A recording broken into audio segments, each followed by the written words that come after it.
Розпочинаємо вечірній інформаційний ефір на каналі АТР. Я Христина Стець, вітаю вас і дякую, що ви до нас приєдналися. І впродовж наступних 45 хвилин про ситуацію на Українському Сході, зокрема перспективи вирішення, будемо говорити з гостею нашої студії. Це Ольга Айвазовська, координатор політичних та виборчих програм громадянської мережі «Опора» і представник України в політичній підгрупі тристоронньої контактної групи з регулювання ситуації на Донбасі. Пані Ольго, ще раз доброго вечора. Вітаю. Дякую, що ви прийшли. Розпочнемо безпосередньо із ситуації на Українському Сході, уточнити, якою вона є станом на цей момент. Попросимо у речника штабу АТО. З нами наживо телефоном Василь Лабай. Пане Василю, доброго вечора. Чи ви нас чуєте? Вітаю вас, добре вас чую. Дякую за ваше запрошення, що долучили до свого. Так, дякуємо, що долучилися до нашого ефіру. Тож, якою є остання інформація з Українського Сходу? Вже маємо повідомлення, власне, ознайомилися, повідомлення прес-центру штабу АТО про те, що цієї доби один боєць Збройних сил України загинув. Просимо у вас більше інформації. Ну, власне, я хочу уточнити, це сталося цей трагічний випадок минулої доби. Один загинув, один отримав контузію. Сьогодні вогнева активність противника була зосереджена в Донецькій області. Від початку сьогоднішньої доби з боку російсько-окупаційних військ зафіксовано 6 обстрілів позицій Збройних сил України.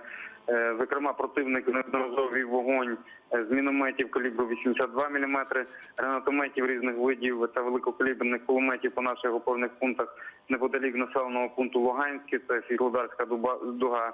З гранатометів та великокаліберних кулеметів ворог також обстрілював захисників Залізного, це біля Горлівки, і також загарбники зі стрілецької зброї, включно з кулеметами, порушували перемир'я біля Тарамчука. Хочу зазначити, що внаслідок вогню агресора ніхто із українських воїнів сьогодні не постраждав. Така, власне, інформація станом на цей час. Вам слово передаю.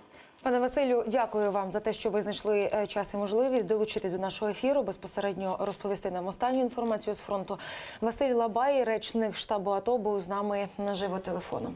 Отож, пані Ольго, чому було важливо дізнатися безпосередньо цю інформацію, що відбувається там на Українському Сході в той час, коли в Німеччині відбувається важлива, зокрема і для України, подія. Йдеться про Мюнхенську безпекову конференцію, де і запланована зустріч нормандської четвірки на рівні голів Міністерств закордонних справ. Перед цим має відбутися зустріч нашого міністра Павла Клімкіна зі своїм колегою паном Лавровим.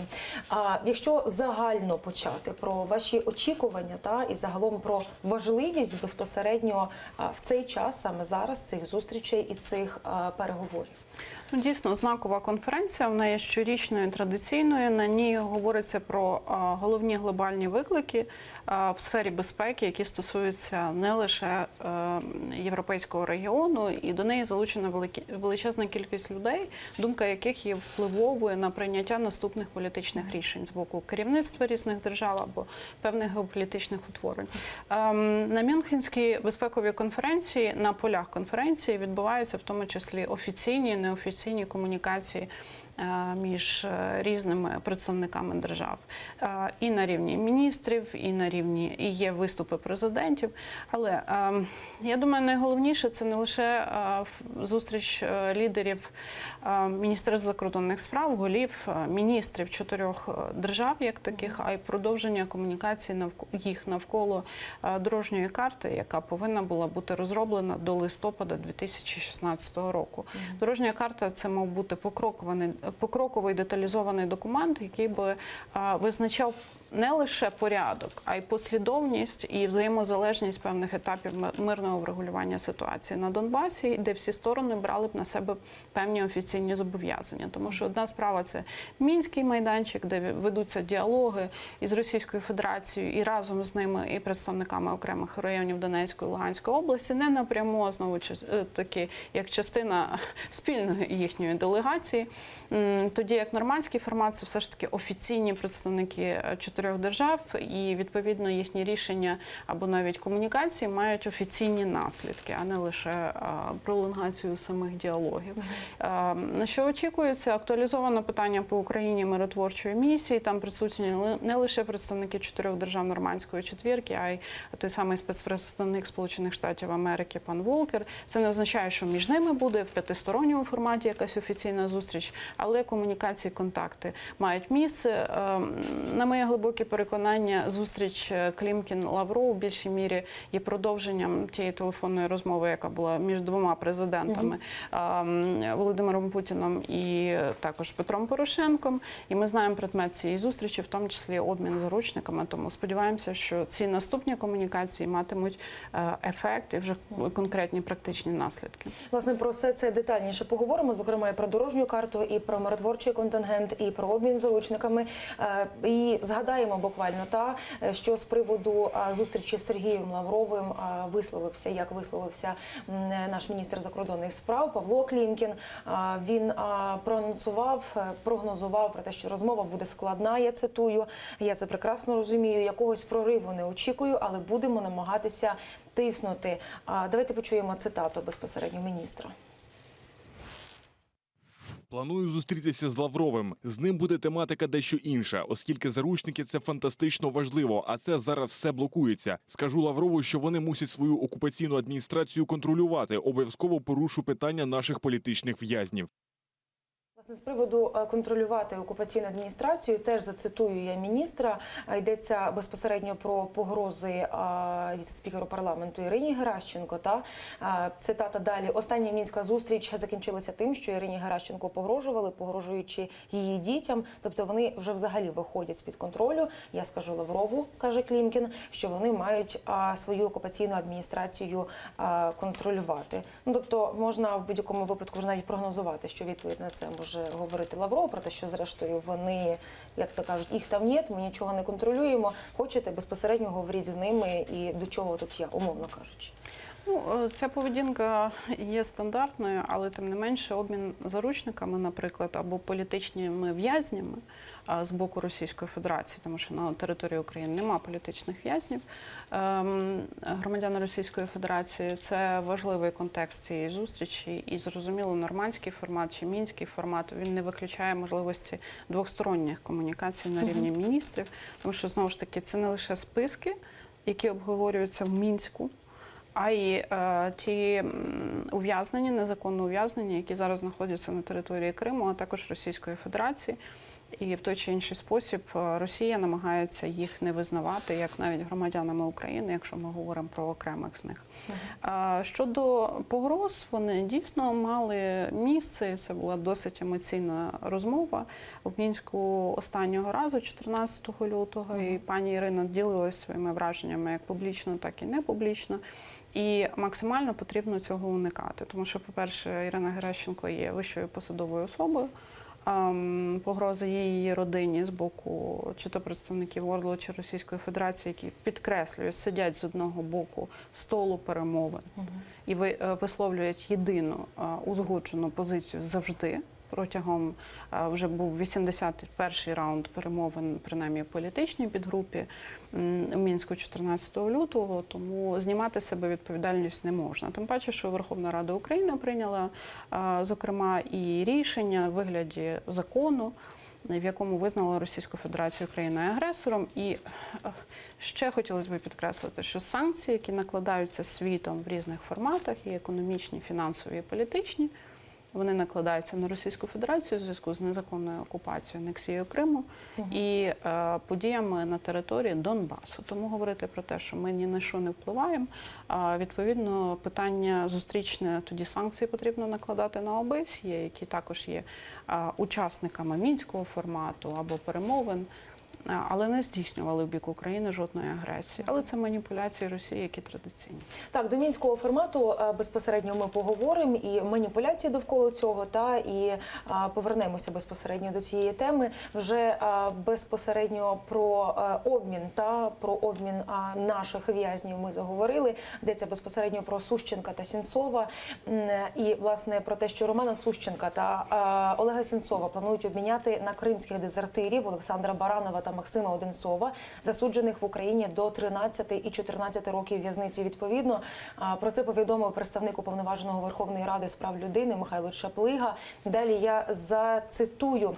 Є такі громадяни Одинцов і Баранов, які вже отримали вироки. Тут питання, чи будуть вони їх оскаржувати. Інша інформація про те, що справу Сущенка вже передали до суду. Фактично, я в цьому бачу досить активну підготовку до обміну Баранова, Одинцова на Сущенка та Сенцова, пояснив Чаплига. І також він зазначив, що для того, аби такий обмін все ж таки відбувся, засуджені з обох сторін повинні отримати вироки відповідно в Росії та Україні, а потім бути помилувані. Вже можна говорити про те, що цей обмін справді може відбутися. Зокрема, знаємо, що президенти двох країн, України та Росії, мали розмову. Адміністрація Петра Порошенка повідомила про те, що, зокрема, йшлося безпосередньо про звільнення наших бранців. Ви про дорожню карту згадали, яку мали би розпрацювати, яка мала би з'явитися в цьому контексті. Чи можна прогнозувати, що відбудуться певні торги? Маємо два процеси. Перший – це обмін, а інший – це укладення дорожньої карти. На щось Україна мала би погодитися, і таким чином Росія щось буде виторговувати, аби безпосередньо, скажімо, Сущенко і Сенцов принаймні повернулися додому. Я би не пов'язувала обмін заручниками або політичними в'язнями, які знаходяться на території Росії, з дорожньою картою, тому що дорожня карта – це все ж таки глобальний документ, який стосується багаторічного періоду, які розбиті на певні етапи – політичного, безпекового, гуманітарного тощо. Обмін заручниками або повернення наших громадян додому – це паралельний процес. І зрозуміло, що Росія хоче певні речі виторговувати, але, на моє суб'єктивне переконання, в цьому питанні в більшій мірі мова йде про повернення тих російських громадян, які є небезпечними для Росії на території України, або якщо б вони були свідками в тих чи інших міжнародних процесах, тому що вони в тому числі є військовими Російської Федерації. Росія не визнає присутність на території України своїх військових в будь-якій формі, крім тих, які начебто пішли у відпустку, але це не має жодного значення. Під час останнього обміну глобального Україна не віддала російських громадян і громадян інших держав, які є, знову ж таки, аргументом, фактом і доказом присутності російської сторони на території України. І тут обмін якраз скоріше може залежати від того, якої ваги умовно ув'язнені з Україною будуть віддані, і хто з політв'язнів з боку Російської Федерації на їхнє місце буде повернути в Україну. Якщо вже говорити про Мюнхенську безпекову конференцію, розпочалася вона сьогодні, завтра, 17 лютого, очікується про те, що прозвучить доповідь щодо миротворчого контингенту на Донбасі. І вже впродовж останніх кілька місяців, чого тільки з цього приводу не переговорено, і говорять багато, але, скажімо, поки що навіть не зрозуміло, чи справді цей миротворчий контингент може увійти на територію Донбасу. Багато хто з експертів не вірить про те, що це таки станеться, або якщо, скажімо, станеться, то ці переговори, готова Росія, будуть її представники там чи не будуть, погодиться, не погодиться, можуть тривати дуже довго. Які ваші прогнози з цього приводу? Перше, я думаю, що експерти не повинні використовувати мірило перспектив «вірю, не вірю». Тому що це гадання на кавовій гущі. Питання в тому, які зусилля необхідно докласти державі Україна разом з західними партнерами, щоб це рішення було прийнято і на рівні Радбезу ООН, де присутня Російська Федерація. І якраз перемовини щодо мандату миротворчої місії є головною темою, яка розтягнута в часі. Вона не може бути прийнята дуже швидко, тому що порядок компромісів, яких би хотіла бачити Російська Федерація, не влаштовує ні Україну, ні, знову ж таки, західних партнерів, які, вв'язуючись в ці діалоги і перемовини, беруть на себе часткову відповідальність. Чи то за фінансування місії, чи то за результативність її роботи, тому що це може бути історія неуспіху, яка запам'ятається на багато десятиліть. Або історія успіху, навпаки. Тому що мали місце миротворчі місії, наприклад, в Руанді, які не були успішними. І в присутності миротворців вбивали людей. Загальна кількість загиблих – близько 1 мільйона. це страшна трагедія людства, не просто якогось періоду, якоїсь держави чи континенту.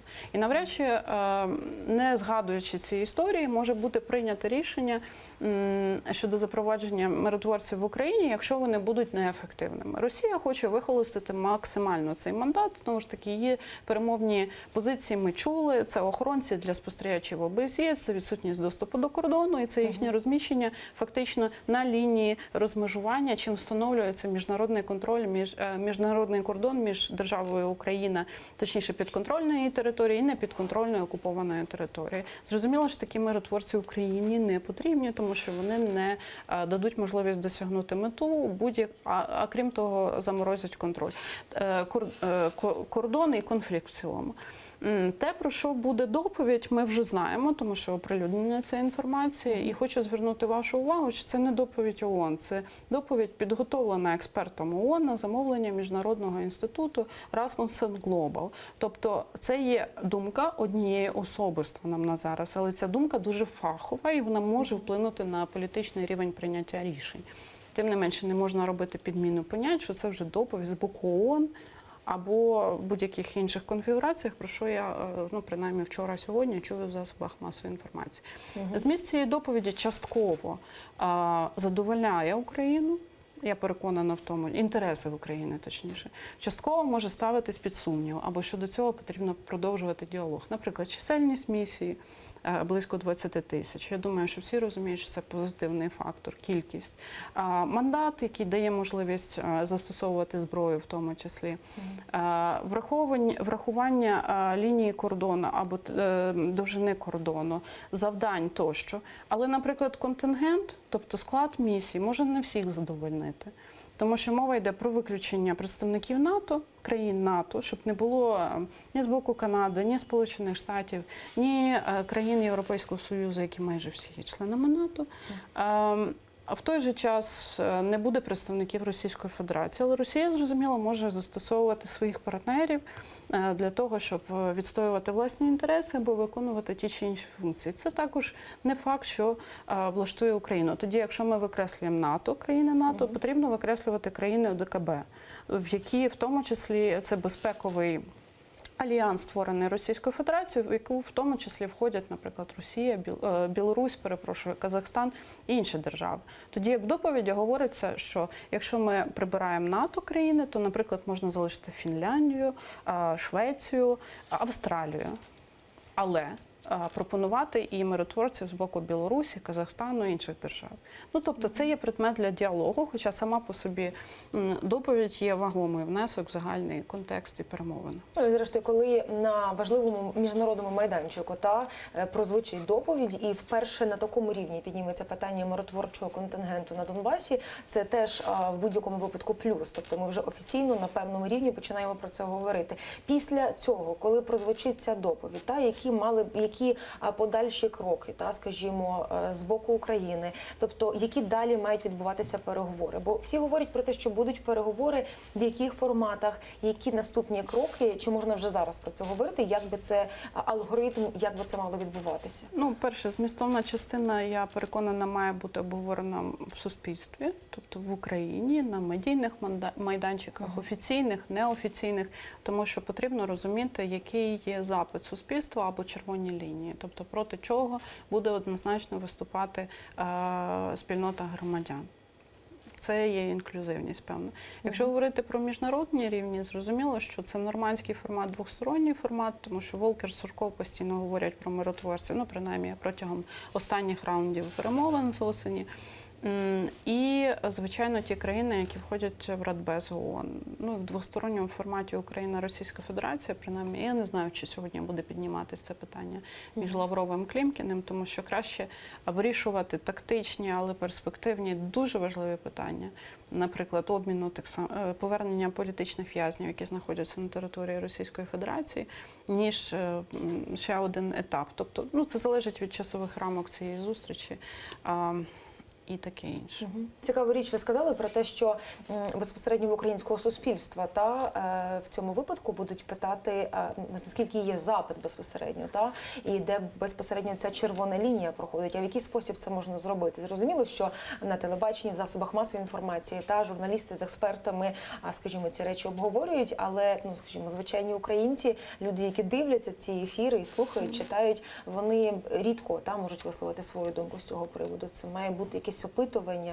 Насправді, чому ні? Тому що навіть щодо червоних ліній або можливості для компромісу в тих чи інших питаннях щодо мінських домовленостей, опитування проводилися, вони є важливою ознакою готовності чи неготовності прийняти те чи інше рішення. Тобто на це потрібно зважати, тому що хочу підкреслити, що це не просто повернення територій і громадян, які сьогодні є заручниками, ті, які там проживають, але не поділяють ідеологію чи завдання бойовиків Російської Федерації. Це повернення їх в українську юрисдикцію і їх реінтеграція в загальний суспільний простір. І без цього діалогу це може призвести до різних навіть побутових конфліктів. Тобто миротворення, реінтеграцію, частиною цих процесів завжди повинен бути діалог дуже локальний, горизонтальний, і соціологія – важливий фактор в цьому діалозі. І, власне, перейдемо до мінських домовленостей. Вже впродовж ефіру часто ми їх згадуємо. Ви знаєте безпосередньо цей процес зсередини. Ви бачите, як це відбувається. У вас, як ні в кого, напевно, є вичерпна інформація з цього приводу. Як реагувати і як ви реагуєте на, скажімо, закиди? З одного боку йдеться про те, що альтернативи Мінську немає, з іншого боку йдеться про це, скажімо, це така тотальна думка, яку більшість висловлює, про те, що Мінськ не працює. І йдеться вже про те, що, можливо, варто змінити майданчик, можливо, варто змінити формат, або вже пропонується, скажімо, не в Мінську безпосередньо ці переговори проводити, а географічно вибрати інше місце. І так далі, і так далі. Є якесь логічне зерно в цих пропозиціях? Це, знаєте, хоч це латинською цитатою, але зараз зразу в перекладі «свята простота».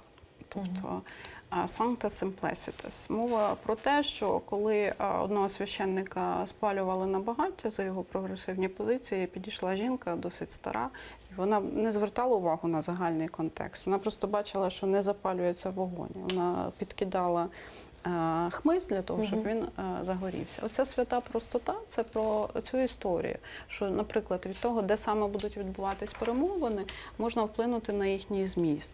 Або якщо змінити формат, то позиція Росії буде змінена.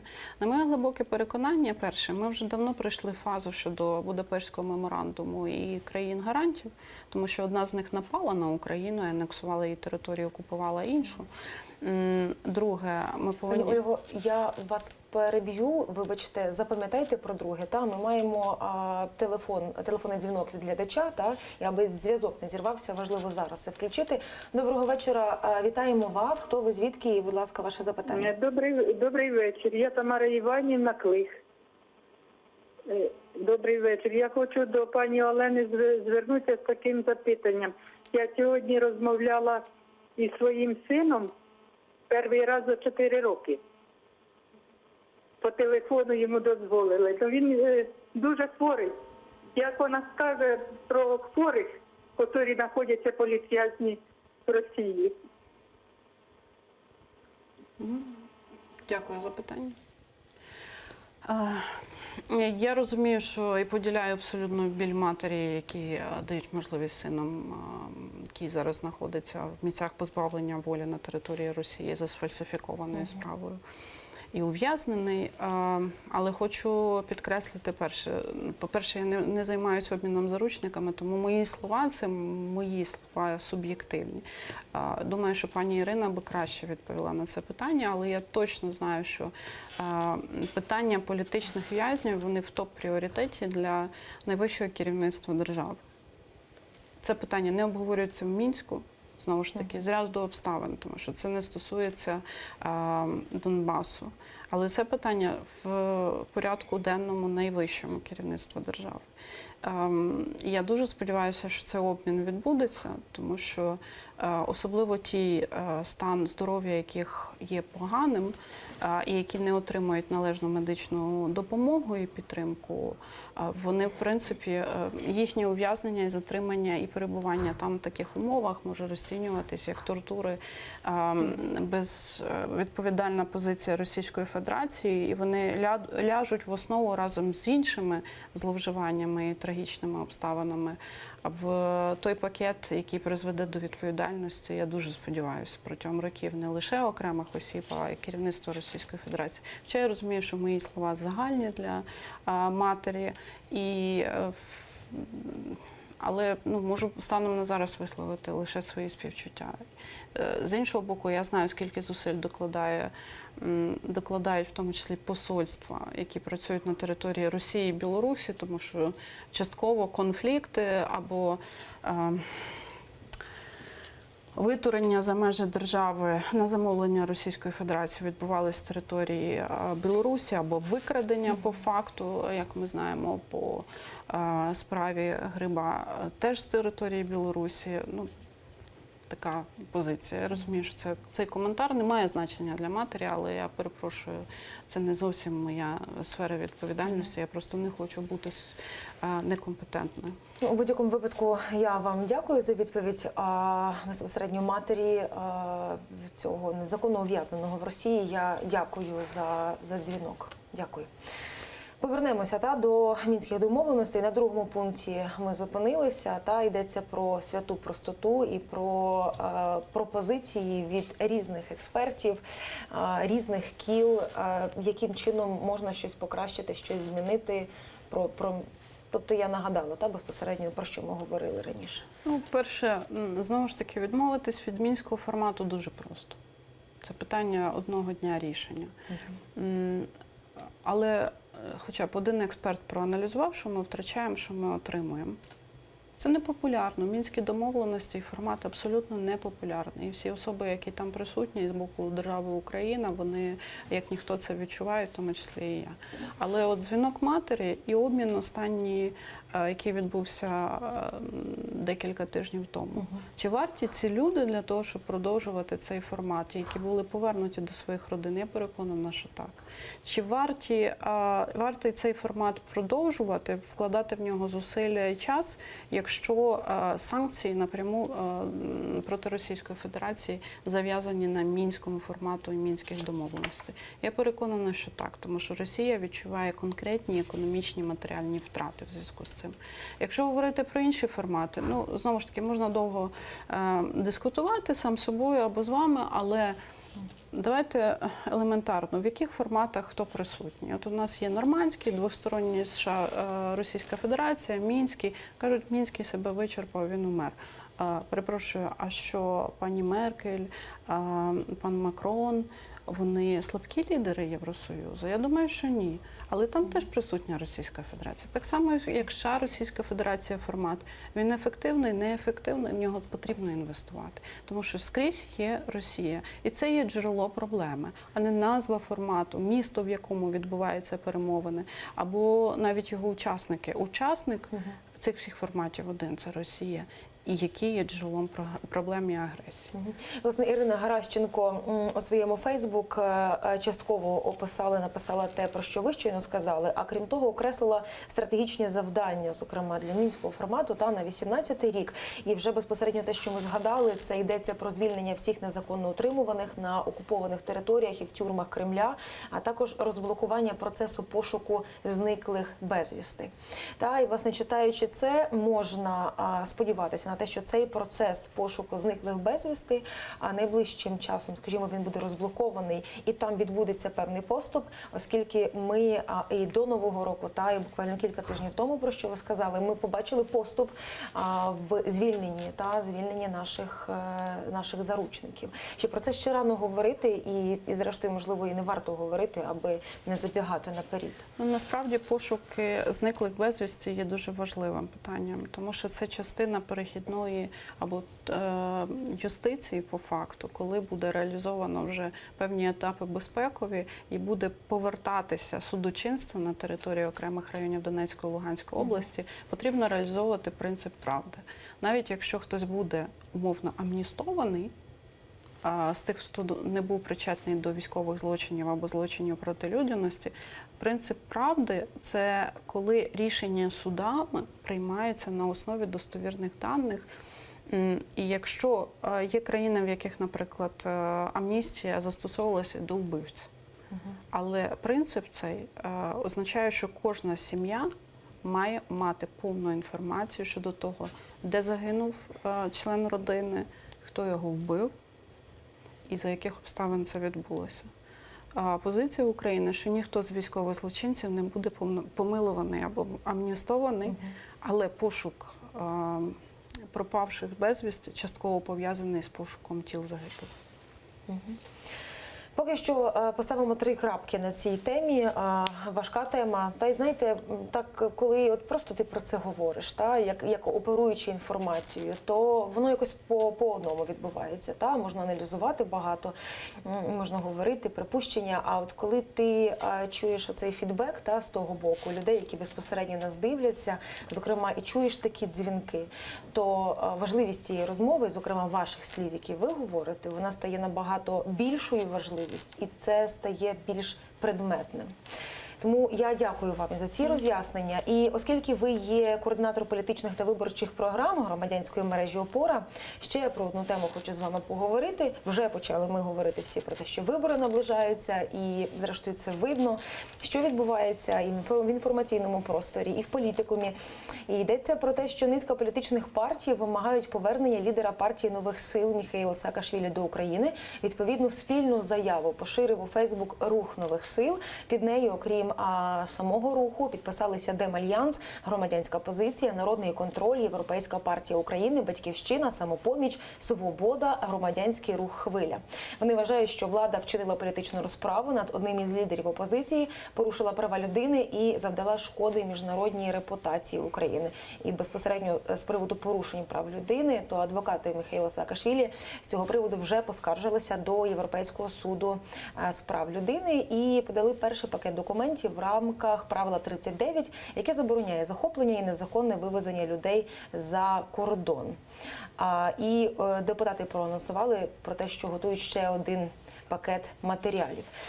Безпосередньо ця історія з Михайлом Саакашвілі. Маємо вже зараз таку об'єднану позицію опозиції. Знаємо про те, що нещодавно відбулася зустріч лідерів опозиції без Юлії Тимошенко. Там був її представник Сергій Власенко, про це журналіст «Української правди» писав. То що в цьому контексті відбувається? Я би не давала юридичних оцінок цьому процесу, тому що я не є фахівцем в питанні екстрадиції або осіб без громадянства тощо. Але однозначно ситуація досить сенситивна і вона негативно впливає як на репутацію держави, так і всіх учасників подій. Тому що, коли я говорю всіх учасників, я хочу підкреслити всіх. Тих, які є публічні в цьому процесі, і тих, які є за ширмою процесу. Звичайно, що коли ми говорили про миротворення, наприклад, Крим, Донбас, заручників, це одна історія. Але мені особисто, як громадянці і учасниці процесу перемовин, дуже боляче було дивитися, наскільки питання кордону, наприклад, прориву, є простим завданням. І прибравши прізвище Саакашвілі, тому що ця проблема стосується не його персонально або не цієї події, а кордону України, беззахисності кордону. Це негативно впливає на імідж і викликало просто такі істерично сміхотливі реакції з боку наших опонентів в Мінську. Якщо говорити про Саакашвілі, а не кордон в цілому, то звичайно, політичне протистояння зараз дійшло до тієї межі, коли крок кожного учасника цих подій загалом погіршує ситуацію. Це називається цуцваг, якщо я не помиляюся, в шахматах. І це абсолютний абсурд. В цивілізованій державі між проєвропейськими, начебто, політиками не знайти порозуміння для того, щоб не ганьбити себе і державу в цілому. Ну так, якщо вже говорити як доконаний факт, те, що Михайло Саакашвілі зараз вже немає в Україні, і так виглядає, що лідери опозиційних сил подумають про те, аби об'єднатися, або, скажімо, роблять вигляд про те, аби об'єднатися. Та і в цьому напрямку, скажімо, щось відбувається. І вже зараз знову ж таки хтось припускає, хтось аналізує про те, чи може бути єдиний кандидат від опозиційних сил, наскільки це буде вигідно, або, скажімо, не єдиний кандидат, це буде більше зіграє, скажімо, на руку опозиційним силам. Ну, про єдиного кандидата, якщо говорити про парламентські вибори, я би сказала більше, що це може повторитись практика 2012 року, коли окремі опозиційні політичні партії знайшли механізм, яким узгоджували кандидатів від опозиції на округах. Коли на одному окрузі, одномандатному мажоритарному, не виходило в бій політичний і агітацію представники різних сил. Вибирали одного, і це було нормально. І в ситуації, коли застосовувався жорсткий адміністративний ресурс, це було логічно. Якщо говорити про президентські вибори, серед переліку учасників перемовин, я говорю не осіб, а партій, я переконана, що «Батьківщина» Юлія Тимошенко не відійде від амбіцій взяти участь у виборчій кампанії, на що в неї є абсолютно обґрунтовані підстави, як то рейтинг, як то сталість партії, як то амбіції політика. Тощо. Тому в мене є великий сумнів, що буде єдиний кандидат на президентських виборах, хоча все може статися. І також ті партії молоді і нові, які брали участь в цій зустрічі, я дуже сумніваюся, що в 100% конфігурації будуть підтримувати Юлію Тимошенко як єдиного кандидата від опозиції. Але це процес перемовин, які стартували, які можуть закінчитись і рішенням, коли хтось відмовиться від амбіцій, як це сталося з тією ж Юлією Тимошенко у 2004 році, хоча вона мала рейтинг, пізнаваність, але вона відійшла на другий план порівняно з кандидатом Ющенком. Більше того, здійснювала за нього агітацію.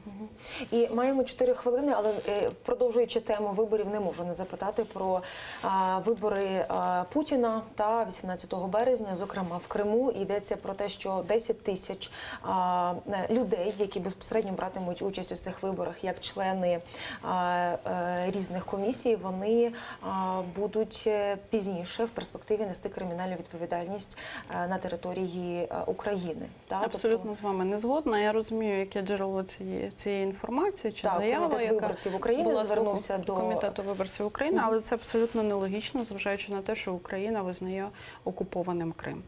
Тому що коли держава визнає окупованою територією, вона частково знімає юридичну відповідальність з власних громадян за те, що вони змушені підкорятись законам окупаційної влади з тих чи інших причин. Тому, по-перше, має працювати презумпція невинуватості. Тобто зараз говорити, в цій заяві лунало про відкриття кримінальних справ щодо всіх цих 10 тисяч потенційних членів виборчих комісій. З іншого боку, це нелогічно, коли окупаційна влада, здійснюючи певні заходи, і громадяни підкоряються тим чи іншим процесам, має нести відповідальність громадянин, а не окупаційна влада або держава, яка вчиняє акт окупації. А мені цікаво тоді питання, чи цього не знають у Комітеті виборців України, і друге, чому такими словами, скажімо, не відреагували у прокуратурі Автономної Республіки Крим, бо там, наскільки мені відомо, наскільки є інформація, вже начебто взяли це в роботу. На якому саме зараз етапі це я не знаю точно, але про те, що там взяли це в роботу. І вже безпосередньо під час наших ефірів ми теж говорили про те, що людям доведеться вибирати, яке законодавство станом на зараз до них ближче, і якого покарання плюс-мінус більше боятися зараз в Криму? Я відповім через брак часу одним словом: популізм. Це має місце інформаційний привід, метою якого є поширення інформації, яка буде популярна в суспільстві, зокрема і до кримської аудиторії. Я би більше звертала увагу на те, що Володимир Путін їде в Крим голосувати. Ймовірно, це ще не остаточно, але принаймні анонсується. Чим, в принципі, підтверджує фактор, що злочинець завжди повертається на місце злочину, і цей факт також треба використовувати в майбутніх судових процесах, тому що примусова паспортизація, всі наступні дії містять ознаку злочину з боку як керівництва держави Російської Федерації, так і Росії в цілому. А от говорити про те, що, наприклад, колаборанти, умовно, лікарі, вчителі, члени комісій будуть відповідати перед законом, на мою думку, абсурдно. Тому що якщо держава, як інститут, не змогла їх захистити в силу своєї слабкості, і по Криму, і по Донбасу, там були і різні підстави, але не змогла захистити, то це міждержавні відносини. І в судовому порядку потрібно притягувати до відповідальності вище керівництво, а не громадян, які змушені жити під окупаційною владою. Спасибі вам, пані Ольго, зокрема, і за це важливе роз'яснення. Дякую вам, що ви прийшли до нашої студії. Глядачам нагадаю, що це була Ольга Івазовська, координатор політичних та виборчих програм громадянської мережі «Опора», а також представник України в політичній підгрупі Тристоронньої контактної групи з регулювання ситуації на Донбасі. Я дякую, що ви були з нами під час цієї розмови. Залишайтеся з АТР і надалі. Побачимося менш ніж за півгодини.